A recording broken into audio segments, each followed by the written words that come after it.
నీతి ఏం చేస్తుందంటే దేవునికి పరిశుద్ధత పట్ల ఉన్న ప్రేమను వెల్లడి చేస్తుంది. న్యాయం పాపం పట్ల ద్వేషమును వెల్లడి చేస్తుంది. దేవుడు నీతిమంతుడు గనుక రైట్ తీర్పునే తీరుస్తాడు. గాడ్స్ రైచియస్నెస్ మళ్ళీ ఆయన జస్టిస్ లో కారణమవుతుంది.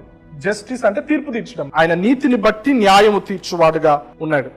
దేవుడు దోషిని నిర్దోషిగా ఎంచలేడు. న్యాయాన్ని బట్టి దోషిని పట్టుకొని నీవు నిర్దోషం అని ఊరికే అనలేడు ఆయన. అప్పుడు ఆయన న్యాయం తప్పినట్లు అవుతుంది. ఇది ఒక సమస్య కదా. దేవుని నీతి ప్రకారంగా న్యాయం ప్రకారంగా దేవుడు మనిషిని నిర్దోషిగా ఎంచడానికి వీలు లేదు.